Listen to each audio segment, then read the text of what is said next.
Bom dia, senhoras e senhores, e obrigado por aguardarem. Sejam bem-vindos ao webcast da Quali para a discussão dos resultados do primeiro trimestre de 2025. Estão presentes hoje conosco o senhor Maurício Lopes, presidente da companhia, o senhor Éder Grande, diretor financeiro de Relações com Investidores, e o senhor Eduardo Garcia, superintendente de Relações com Investidores. Algumas afirmações neste webcast podem ser projeções ou afirmações sobre expectativas futuras. Tais afirmações estão sujeitas a riscos conhecidos e desconhecidos e incertezas que podem fazer com que tais expectativas não se concretizem ou sejam substancialmente diferentes do que era esperado. Este evento também está sendo transmitido simultaneamente pela internet, podendo ser acessado no endereço ri.qualicorp.com.br, onde se encontra disponível a respectiva apresentação. Informamos também que este evento será gravado e que os participantes ouvirão o webcast durante a apresentação da empresa, e em seguida iniciaremos a sessão de perguntas e respostas, quando mais instruções serão fornecidas. Gostaria agora de passar a palavra ao Sr. Maurício Lopes, que fará a abertura da apresentação. Por favor, Sr. Maurício, pode prosseguir. Bom dia a todos, prazer estar com vocês hoje em mais uma divulgação trimestral de resultado. Obrigado a todos os nossos qualis por estarem conosco no call, todos os nossos parceiros comerciais, comunidade de investidores, por estarem acompanhando o trabalho que a gente vem realizando. Indo diretamente para o slide de destaques, o que a gente está tentando demonstrar é muita consistência no que do que essa administração vem implementando já há alguns trimestres, desde que essa administração entrou na empresa, e a gente está focando sempre nos mesmos objetivos. Desalavancar a empresa, demonstrando uma firme capacidade de geração de caixa. Esse TRI, nós já conseguimos gerar 142 milhões de caixa livre, recorrente, desalavancando a empresa cada vez mais. Chegamos a uma alavancagem de 1,34 vezes. Acredito que a gente está muito próximo do que seria uma alavancagem ideal ou correta para a empresa de longo prazo. Melhoramos a margem EBITDA menos CAC em mais 4,5 pontos. E tão importante quanto isso, saindo dos destaques financeiros, nós continuamos muito focados em conseguir um deck de produtos adequado às necessidades do nosso consumidor. O nosso consumidor precisa de produtos mais estáveis, mais dinâmicos, com rede mais adequada, bom posicionamento de preço, que possam usufruir da nossa capacidade ímpar de distribuição, da nossa capilaridade ímpar nacionalmente distribuída e da nossa capacidade técnica de interlocução com as operadoras, com as entidades, com os clientes, com os corretores. Então, a gente continua muito focado nessa agenda. Esse trimestre, nós conseguimos lançar mais 2 operadoras com exclusividade. São 66 novos produtos. As safras que nós estamos vendendo, ou seja, o resultado da precificação, do desenho dos produtos, da aderência do consumidor e do canal comercial, o alinhamento dos incentivos entre todos os entes da cadeia, tem trazido resultados de subscrição muito bons. A relação com as operadoras tem se mostrado bastante promissora, bastante satisfeitas com o que a gente está conseguindo entregar para elas, tanto que nós temos conseguido uma quantidade de descontos relevantes ao longo dos últimos trimestres. Esse trimestre nós conseguimos mais alguns descontos para mais alguns produtos. Ou seja, enquanto o mercado segue numa tendência de alta de preços de reajuste, o que também acontece com o nosso portfólio legado, nos portfólios de comercialização, nós temos conseguido boa condição de precificação, em alguns casos melhor do que nos trimestres anteriores, fruto desse trabalho técnico bem estruturado e consciente de conseguir fazer uma boa aceitação, uma boa subscrição e um bom desenho de portfólio. No paralelo disso, a gente também vê uma tendência do churn orgânico boa. A gente está chegando a 9% de churn orgânico no trimestre, tirando um cancelamento pontual de um contrato que era deficitário na empresa. Mas no que é o portfólio constante, a gente tem visto um portfólio com um churn mais organizado. Fruto disso a capacidade de conseguir ofertar produtos alternativos para o cliente, ou seja, esse produto no qual ele está vinculado pré-reajuste ou pré-alguma utilização de algum evento que não tenha sido do contento dele, e ele opte por fazer uma migração desse produto, a gente tem um deck adequado para poder fazer uma retenção em boa parte dos casos. E fruto também de uma reestruturação longa que está sendo feita nas estruturas internas, notadamente na retenção.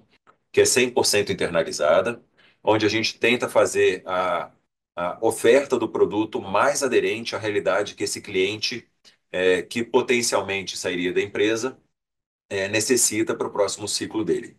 Então, do nosso lado de cá, a visão da administração e do conselho de administração, a gente está muito consistente no que a gente está preconizando desde o primeiro dia desse turnaround que a gente colocou. Foco na geração de caixa, desalavanca a empresa, traz eficiência operacional, redesenha o portfólio de produtos, foco na gestão do portfólio com a redução do churn orgânico, e trazer um portfólio mais equilibrado para clientes, operadoras, alinhado com os corretores que nos distribuem. Estamos aqui consistentes no que a gente se propôs a fazer. Esses são os destaques que eu colocaria para a gente começar a nossa conversa. E passo para o Éder, que vai passar os dados econômicos e financeiros mais detalhadamente para todos nós. E a gente volta no Q&A no final, se for necessário. Obrigado, até já. Obrigado, Maurício. Bom dia a todos. Começando pela carteira administrada, fechamos o TRI com 592 mil vidas, adições brutas de 33 mil vidas. O primeiro TRI é sazonalmente mais fraco, em função de feriados, e o que prejudica o processo de venda e implantação da venda. Não dá para deixar de destacar que o mercado também está bastante competitivo. Preços muito agressivos, no qual a conta parece difícil de fechar, que nos deixa convictos de que a nossa estratégia de crescimento e sustentabilidade vai ser um diferencial. A gente acredita bastante nisso. O churn orgânico fechou em 9%, né? Menor índice desde 2020, resultado aqui de um forte trabalho que começou 1 ano e meio, na frente de aceitação, de redução de sinistralidade e dos consequentes menores reajustes. O processo de retenção, Maurício até comentou há pouco, também está bem mais eficiente e ancorado num portfólio completo de produtos, né? Esse portfólio vem sendo construído e melhorado trimestre a trimestre, então a expectativa no churn também é bastante positiva. O churn total, que considera essa perda da carteira deficitária, fechou em 12,5%.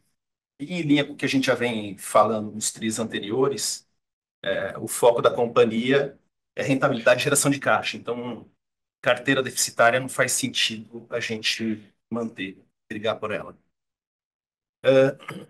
Pode passar.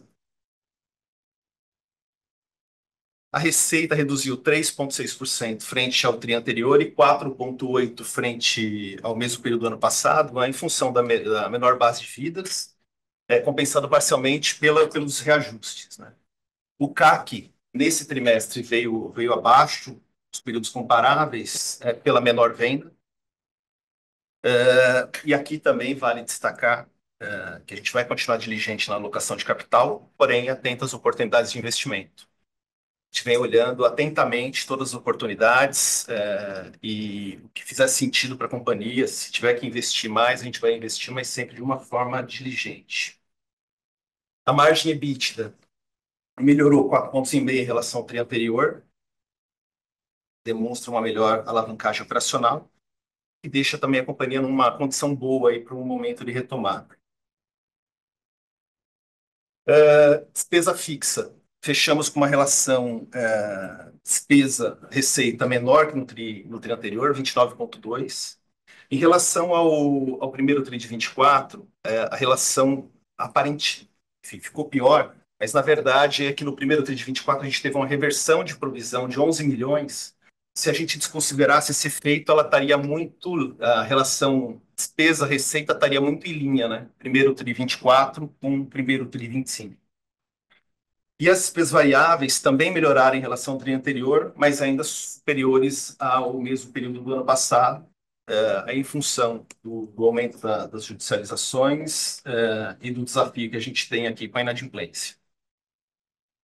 O lado positivo é que no quesito judicialização, a gente vem observando que o volume de entrada mensal de processos liminares ele vem reduzindo. Ele já é menor que a média do volume de processo que entrou no segundo semestre, mas ainda está num patamar elevado. Então, a gente espera que, enfim, mais adiante a gente consiga colher um pouco dos frutos aí dessa menor entrada de processo. Isso vai demorar alguns trimestres para a gente observar isso ainda no resultado. Bom, por fim, o ponto alto do trimestre foi novamente a geração de caixa. A gente fechou com uma geração de caixa antes dos juros de 142 milhões. Terminamos o TRI com mais de 1 bi no caixa, seguindo a tendência de desalavancagem aí apresentada nos TRIs anteriores. Chegamos assim a uma relação de dívida líquida bastante saudável, de 1,34. Então, a companhia está estruturada para um processo de retomada, tanto na questão de capital, de alavancagem. Com isso, eu passo a palavra agora para o Maurício. Bom, só para seguir a pauta de produtos, conforme eu tinha narrado logo na entrada, no ano passado nós conseguimos colocar no ar 138 novos produtos. Só nesse primeiro TRI, nós colocamos 66 novos produtos em duas operadoras exclusivas. A gente acredita muito aqui na administração que o fato de nós termos a exclusividade na distribuição possibilita um melhor processo de subscrição para o cliente e para a operadora. Então, nós temos investido muita energia em efetivamente conseguir as exclusividades. São difíceis, mas são possíveis. Esse TRI mostra mais duas no nosso deck de produtos. Em paralelo a isso, apenas como um destaque aqui interessante, em prol do nosso consumidor, nós continuamos melhorando a operação recorrentemente. A dita eficiência operacional ela tem que vir acompanhada necessariamente de melhoria de serviço ao consumidor. E quando a gente pega a marcação do Reclame Aqui, a operadora com melhor avaliação do Reclame Aqui já é a Qualicorp. Já foi assim no passado.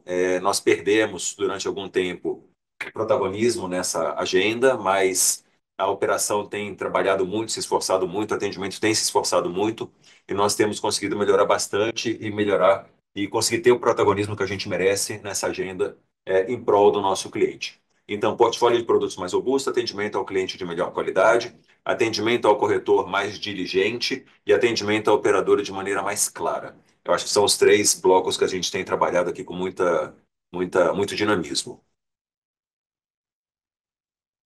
Próximo. Maravilha. Esse era o material que a gente tinha para colocar no começo da apresentação, sucinto, rápido, como a gente tem feito nos trimestres anteriores. E todos ficamos aqui à disposição para qualquer pergunta que porventura vocês tenham. Iniciaremos agora a sessão de perguntas e respostas. Caso queira fazer uma pergunta via áudio, basta levantar a mão na parte inferior da tela e abriremos seu microfone. As perguntas serão atendidas na ordem que são recebidas. Por favor, aguarde enquanto coletamos as perguntas. Nossa primeira pergunta vem do Sr. Gustavo Tizeu, do Bank of America. Por favor, Gustavo, seu microfone está liberado. Bom dia, pessoal. Obrigado por pegar nossas perguntas. São duas aqui do nosso lado. A primeira, a gente queria explorar exatamente esse fluxo de caixa bastante positivo que veio nesse trimestre. A gente queria entender um pouquinho como que está a cabeça para investimento no canal. Se nos próximos trimestres a gente começa a ver algum aumento de CAC para retomar esse crescimento, ou se podemos começar a ver o fluxo de caixa mais nesses níveis mesmo, 120, veio 140 com alguns one-offs, mas veio bastante positivo ali.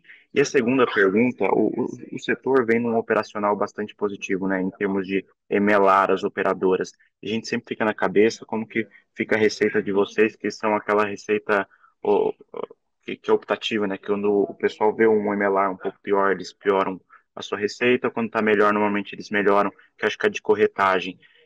Vocês estão vendo alguma oportunidade para crescer nessa linha, agora que as operadoras estão um pouco mais aliviadas em termos de MLR? São essas duas questões. Obrigado, pessoal.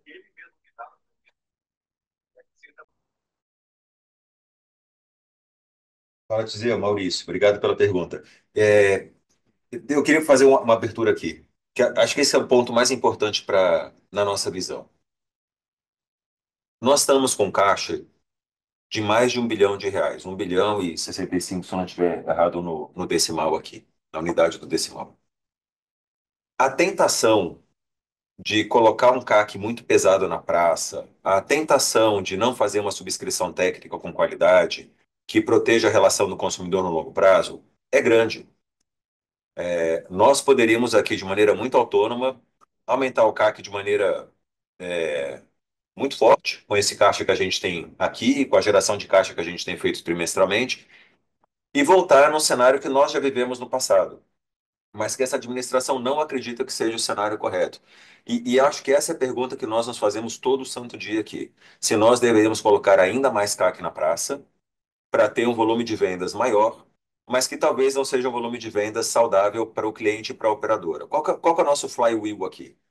O flywheel é um caixa bem colocado, um uso de capital bem balanceado, com os interesses alinhados do consumidor, do operador, entidade e corretor, leva a uma subscrição boa. Subscrição boa leva a reajuste baixo.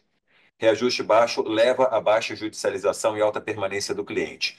Alta permanência do cliente leva a redução de sinistralidade e melhoria do LTV para todos os entes dessa cadeia de distribuição.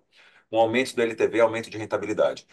Então, a gente está sim colocando algum caixa a mais. A gente está, já desde o terceiro TRI, nós mexemos em algumas campanhas, quarto TRI, nós mexemos em outras campanhas.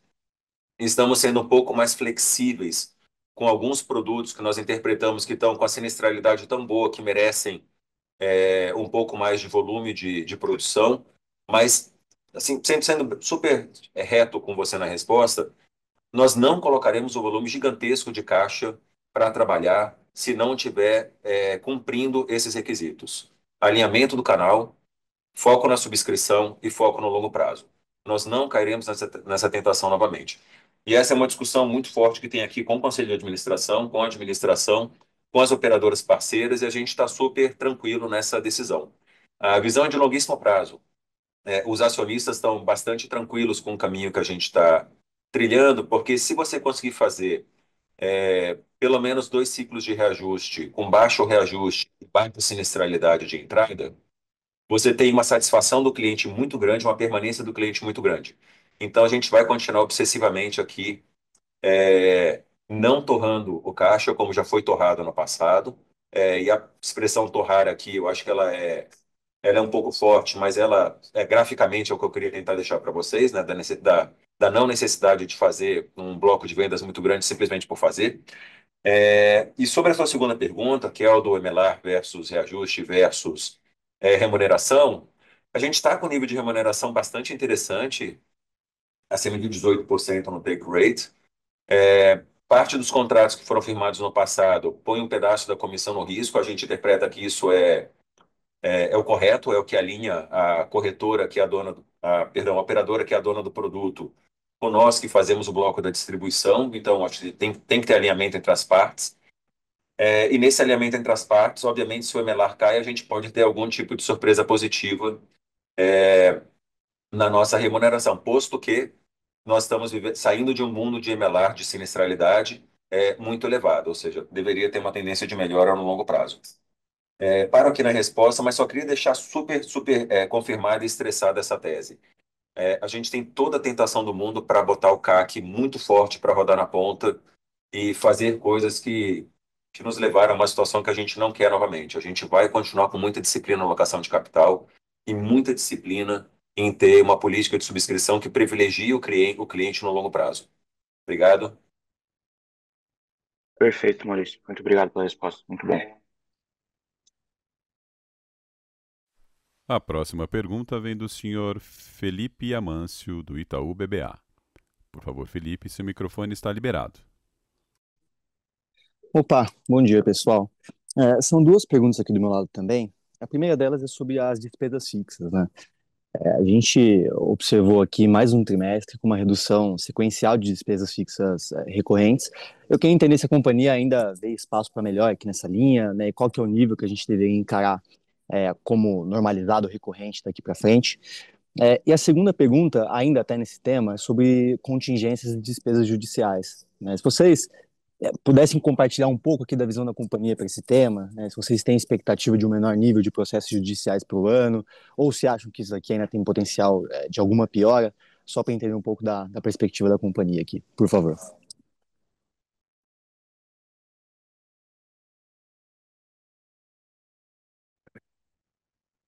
Bom, a expectativa em relação à despesa financeira, de fato, é uma redução, né? A companhia tem aproximadamente um 1.900 de dívida bruta. A gente tem uma amortização importante para fazer agora em junho. Quase 30% dessa dívida vai ser amortizada. E tem o custo de carrego disso aí que a gente vai estar reduzindo, na verdade, né? Em relação... qual que eu... Como foi das despesas fixas? Das despesas fixas. As despesas fixas, elas estão estáveis, mas a gente tem uma expectativa ainda... O turnaround não terminou, né? A companhia ela já vem com esse mindset já há algum tempo e despesa é algo que virou enfim, um tema que a gente discute recorrentemente. Tem novos projetos no radar, novos ajustes para serem feitos. A expectativa é que ao longo do segundo semestre a gente consiga já observar novos movimentos.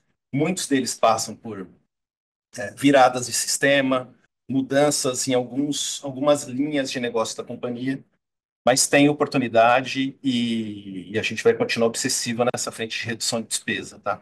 Na frente de contingência e despesa judicial, o volume de entrada de processo ele vem reduzindo, né? Já tem uma redução substancial em relação à média que entrava no segundo semestre. Só que o estoque ainda é alto. Então, enquanto a gente não conseguir reduzir esse estoque de processos, a gente vai observar ainda uma despesa elevada. Não dá para acreditar que no segundo e no terceiro TRI a gente vai conseguir enxergar já uma redução das despesas com contingência, mas quarto TRI ou início de 26 já é algo bem tangível, né? Além da entrada estar sendo menor, tem iniciativas internas também de ir reduzindo esse estoque de uma forma inteligente, né? Então, a ideia não é que o volume de despesa aumente, mas que a gente de fato observe aí a redução de uma forma mais relevante, um pouco mais no final do ano. E de novo, né, Maurício falando rapidinho, Felipe, é o flywheel, né? Se você consegue reduzir o atrito com o cliente nos reajustes, você reduz judicialização. Então, como a gente vem reduzindo sinistralidade recorrentemente, a gente tem conseguido fazer uma redução da entrada dos processos judiciais. O grande lote de entrada foi dos cancelamentos unilaterais ocorridos em 2024. Ali, efetivamente, um conjunto de operadoras pequeno, mais relevante, tomou uma decisão, a nossa visão, equivocada do ponto de vista técnico, mas, enfim, decisão unilateral da operadora, não nos compete aqui aceitar a decisão delas. Ela é a dona do produto em última instância, não somos nós o dono do produto, nós somos estipulantes de um produto que pertence a uma operadora. Ela decidiu unilateralmente, as duas decidiram fazer um cancelamento, nos competiu apenas acatar e tentar encontrar a melhor solução possível para o nosso cliente, no produto que tivesse disponível na época. Isso elevou a judicialização de maneira muito forte, o churn muito alto, muito, muito, muito, muito alto, mas a gente acha que a gente está saindo desse mundo. E boa parte da resposta está na maneira como você colocou a pergunta, né, que de fato, na pergunta do Tiseu, com sinistralidade caindo, todo esse calor do sistema diminui. Então, a gente já consegue enxergar a redução da entrada de processos, redução da entrada de liminares. Agora, ciclo judiciário brasileiro, né? É um ciclo judiciário que é longo, não é um ciclo curto, mas estamos trabalhando aqui de maneira diligente para fazer a redução da melhor maneira possível. Perfeito, pessoal. Obrigado pelas respostas. Bom dia. Nossa próxima pergunta vem do senhor Ian Sesquim, do BTG Pactual. Por favor, Ian, seu microfone está liberado. Bom dia, Maurício, Éder, Eduardo. São duas perguntas do meu lado. A primeira sobre incentivo de longo prazo. Vocês tinham comentado anteriormente que estavam desenhando novos formatos quanto a isso. Queria saber, né, como que tem sido as discussões de desenho de remuneração do management, incentivo de longo prazo, KPIs desse programa de incentivo. Essa é a primeira pergunta. E a segunda pergunta é sobre os contratos deficitários, né? Queria entender se hoje existem outros contratos que podem acelerar ali o churn, olhando para curto, médio prazo, no radar de vocês. Obrigado. E aí, Maurício, tudo bem? Vamos lá, ILP. A gente aprovou na AGO, agora do começo do ano, o programa de incentivo de longo prazo da empresa. A gente vem cascateando isso da melhor maneira possível, deixando as pessoas com mais chave da empresa hoje já alinhadas no longo prazo e o processo continua. E se você pegar o material da AGO, que foi publicado há pouco tempo atrás, você vai encontrar lá a menção, a aprovação do bloco de LP, e a gente acredita que isso é chave para, não perder os talentos super relevantes que a gente tem na casa, mas mais do que isso, para dar essa visão de futuro de que a gente tem um negócio que está passando por turnaround, vai ter ciclo longo, e no ciclo longo a gente tem que ter a permanência das pessoas junto conosco, e tem que ter aqui um upside e o downside na remuneração vinculado a isso. Então está super alinhado, aliado no conselho de administração, alinhado na assembleia de acionistas e já sendo cascateado para as estruturas como um todo. Com relação a contratos deficitários, tem duas maneiras de enxergá-los, né? O que é deficitário para nós e o que é deficitário para a operadora.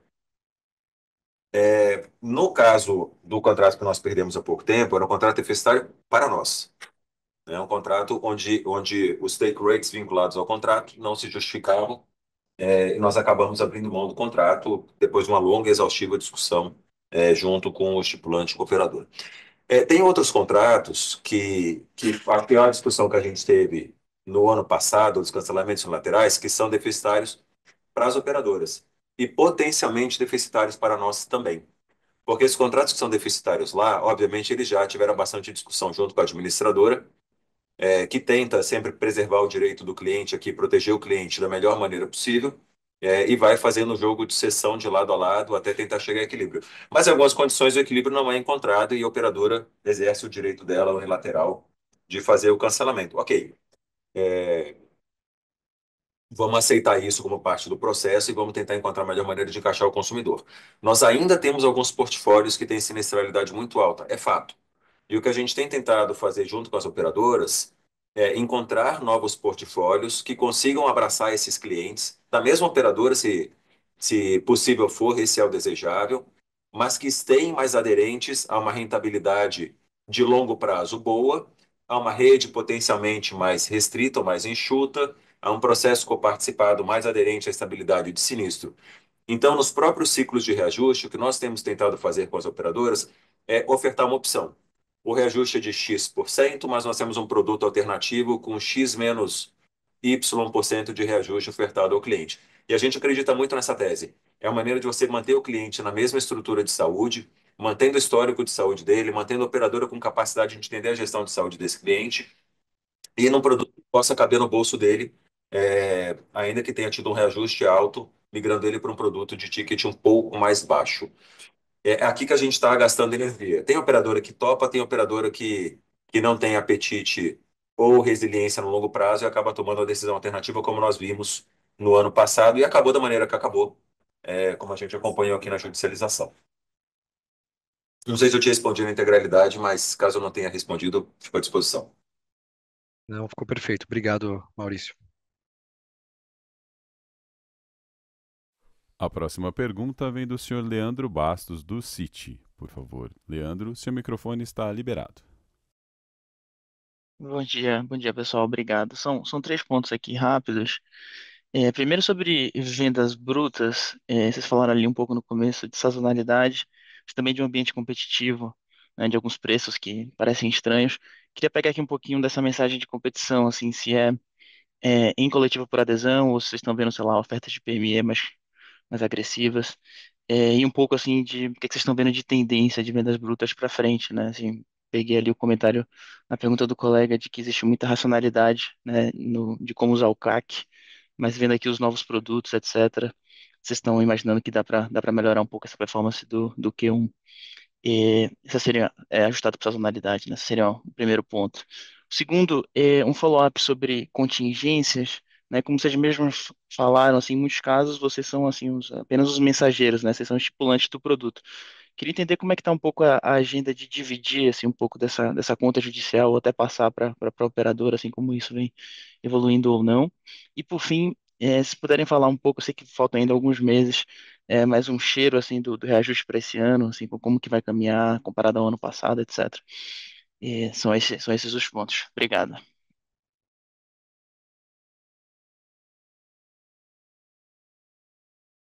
Oi, Leandro. Maurício, obrigado pela pergunta aqui. Vendas brutas. Obviamente a gente quer mais vendas do que isso aqui é insuficiente. A equipe comercial inteira, a equipe comercial não, a empresa inteira respira vendas. Acho que a gente está encaixando melhor o deck de produtos na maneira de distribuir.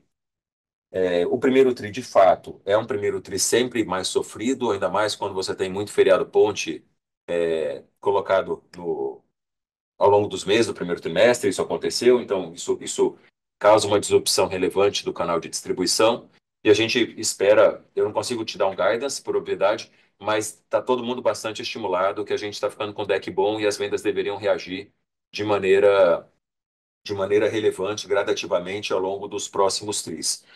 Tá? A gente não gostaria de ter muitos altos e baixos, um eletrocardiograma graficamente assim muito descasado. A gente gostaria de fazer isso no formato de escada. E estamos tentando colocar as campanhas e promoções para que isso aconteça dessa maneira. Nada muito brusco para cima, nada muito brusco para baixo. Estamos trabalhando. De fato, a gente tem encontrado, na tua segunda pergunta, um cenário de varejo confuso. Em alguns casos, a gente encontra produtos muito mal precificados. A gente já viu esse filme antes, algumas vezes. Esses produtos ficam deficitários no longo prazo e, quando ficam deficitários, é colocado reajuste no cliente, o cliente, com razão, reclama, judicializa, e isso é um ciclo que se retroalimenta de maneira negativa. E na nossa própria relação com as operadoras, se no lado de cá a gente entende que o produto está mal calculado pela experiência de massa que a gente tem, nós somos o primeiro a levantar a mão e falar: operadora, a gente acha que esse produto vai ter um problema lá na frente, não é a melhor opção para o cliente. O cliente não vai ser atendido de maneira satisfatória aqui. A gente não vai errar nesse tipo de coisa. Mas, enfim, varejo, vocês conhecem como é. Varejo de saúde não difere de varejo de nenhum outro lugar. Tem gente que tem um apetite talvez um pouco maior do que tecnicamente seria prudente na colocação de produto em algumas janelas do tempo, para demonstrar vendas ou, enfim, para tentar fazer alguma composição de portfólio que cabe lá na estratégia de qualquer empresa que seja. A gente não está nessa direção, apesar da gente estar achando alguns produtos muito baratos. Mas a gente não vai entrar nessa direção e a gente vai ter bastante disciplina aqui na alocação de capital e no desenho dos portfólios. Com relação às contingências, a gente segue de maneira muito clara o que está estipulado nos contratos. A ação judicial pertence a quem está no polo, né? Se tem dois no polo, tanto a administradora quanto a operadora, cada um faz sua defesa, cada um arca com seus custos. Se no polo está a operadora arca com o processo, e a gente está no polo do outro lado, nós arcamos com o processo na nossa visão. E o que a gente tem feito de maneira bastante proativa, que eu acho que é a melhor dessa parte, nós temos proativamente nos estruturado para levantar o conjunto de demandas judiciais que a gente tem para cada uma das operadoras e proativamente conversar com as operadoras para encontrar a causa raiz do que está acontecendo. É um problema de clausulado? É um problema de pontual de reajuste? É um problema de não atendimento que a operadora está causando em alguma região por descompasso de rede e ela não tenha percebido? Então, nós temos nos capacitado para fazer essa conversa de maneira cada vez mais proativa, para proteger novamente o consumidor, né? Se o consumidor está reclamando, é porque alguma coisa errada aconteceu no meio do caminho. E a operadora talvez não tenha visibilidade, ou a gente não tenha visibilidade. Quando a gente troca informação com a operadora, nós conseguimos ter esse processo mais sustentável. A gente não fazia isso de maneira muito proativa, a gente tem feito agora de maneira bastante proativa. Num conjunto de operadores, nós temos um conjunto de reuniões periódicas, onde nós discutimos as ações, entendemos qual que é a demanda do consumidor efetivamente para cada um dos lados e tentamos colocar uma linha de defesa que atenda a demanda do consumidor, corrigindo o problema que tem aqui colocado e acerte para frente algum problema de clausulado que porventura ainda exista. Acho que é isso que eu consigo compartilhar contigo sobre contingências. Mas, de novo, questão de contingências, a gente tem visto no mercado elas aumentando de maneira bastante recorrente nos últimos anos, mas no nosso pedaço aqui, a gente tem visto uma redução de entradas bastante relevante desde meados do ano passado. Então, a curva é longa, mas o fluxo está bem menor do que já foi no passado. O estoque ainda é relevante, como comentou o Éder há alguns minutos atrás. Obrigado. Obrigado, Bom Maurício. dia, pessoal. Eduardo. Pode falar, Só Pedro. podendo falar do reajuste, você já tem um pouco assim de um cheiro do reajuste médio para esse ano? A gente está com reajustes numa gama enorme. A gente tem reajustes que estão substancialmente menores do que o do PME, para citar um exemplo, em alguns portfólios, notadamente portfólios coparticipados, portfólios hospitalares, portfólios regionalizados, estão apresentando um reajuste muito bom, muito, muito bom, resultados muito bons. E tem reajuste de portfólios muito antigos, que foram feitos de outra formatação de preço, que estão com reajustes ainda muito elevados. De qualquer maneira, as operadoras têm se mostrado um pouco mais sensíveis a não colocar reajustes muito, muito descolados da capacidade de pagamento do consumidor e têm acreditado um pouco mais na tese de longo prazo. Diferente do que foi o ano passado, onde nós vimos em algumas operadoras colocações de reajuste depois de intensa negociação entre a administradora e as operadoras que ainda assim não conseguiram ser palatáveis pelo consumidor e acabaram judicializando. Então, acho que todo mundo está tentando ser um pouco mais, talvez um pouco mais conservador na maneira de colocar as propostas de reajuste, tentando acreditar que a gente tem uma queda sustentável de sinistralidade no médio prazo e deveríamos apostar um pouco mais na permanência do cliente. Está melhor do que no ano passado. 24 foi melhor que 23 e 25 vai ser melhor que 24. O reajuste do PME mostra isso e do adesão está mostrando isso também. Perfeito. Obrigado, Maurício. Bom dia. Bom dia. Recebemos também aqui uma pergunta do Guilherme Spiller, da JGP. Obrigado pelas perguntas. Guilherme, vou fazer ela ao Éder. Com relação ao endividamento da companhia e a iminente amortização de mais uma tranche da debênture agora em junho, como estão pensando a necessidade de refinanciamento da companhia? Quais medidas estão sendo tomadas para isso? Obrigado, Guilherme, pela pergunta. De fato, em junho a gente tem uma amortização relevante. Estaremos fazendo. Até na demonstração financeira, a gente colocou na nota de evento subsequente, a gente fez uma pequena captação agora no mês de maio, né? Mas a intenção da companhia é reduzir a dívida bruta, né? Não tem necessidade de ter um custo de carrego financeiro aí tão grande. Um caixa superior a 1 bi, enfim, um caixa muito, muito alto para a nossa operação. Então dá para derrubar um pouco o caixa, dá para derrubar um pouco a dívida bruta, ter uma despesa financeira menor, e fazer aí ao longo do segundo semestre, ou eventualmente no início do ano que vem, enfim, mais alguma captação, mas de valores bem menores, porque a geração de caixa tri a tri vem sendo bem forte, né? E a gente está com um patamar de caixa aí bem tranquilo, ou seja, a gente já tem que pensar só na amortização agora do meio de 2026. Tá? Então, de forma bem objetiva, a intenção é baixar a dívida bruta, baixar a dívida líquida, e a gente consegue correr aí tranquilamente mais um ano. A sessão de perguntas e respostas está encerrada. Gostaria de passar a palavra ao senhor Maurício Lopes para as considerações finais. Obrigado. Como sempre aqui, como eu tenho feito em todos os trimestres, muito obrigado a todos os nossos quales que estão mostrando muita capacidade de entrega. É uma empresa que passou num turnaround gigante, só para lembrar números, praticamente metade da nossa força de trabalho, dos nossos colaboradores, foi desligado. A gente tem hoje uma empresa ao redor de 1.500 colaboradores, um pouquinho menos do que isso. Muito, muito, muito engajado. A gente consegue entregar mais hoje do que nós entregávamos no passado com a força de trabalho muito grande. Eu acho que isso aí é fruto do trabalho de uma equipe aqui que está incansável, lutando com visão de dono, tentando fazer o melhor possível para o nosso cliente, trazendo bastante equilíbrio para o canal de distribuição. Nós continuamos aqui muito empenhados em reformatar o processo de varejo de saúde no país. Seguimos em modo turnaround, a gente não vai mudar esse mindset de maneira nenhuma, a gente vai continuar nisso até a gente interpretar que o mercado entrou em outra fase. Isso está muito validado pelos nossos acionistas, que estão super alinhados no longo prazo, absolutamente alinhados no longo prazo da empresa, e estamos convictos. Esse flywheel a gente vai continuar perseguindo. preço e produto correto, com uma distribuição com incentivo alinhado, uma subscrição correta, leva a reajuste baixo. Reajuste baixo leva a litigação baixa, a um tempo médio de permanência alto e a um LTV alto dos players da cadeia e o consumidor satisfeito. Então, como eu respondi aqui na pergunta do Tiseu, lá na primeira pergunta do nosso Q&A, eu fui com bastante vontade aqui em estressar o ponto.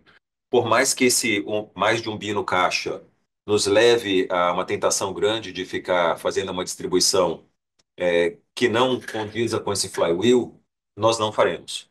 Nós vamos continuar aqui obsessivamente perseguindo esse flywheel, alocando capital de maneira correta e focando na subscrição. Então, agradeço a todos. Foco aqui no nosso processo de distribuição e turnaround e falamos novamente no próximo TRI. Obrigado a todos, bom dia, um abraço.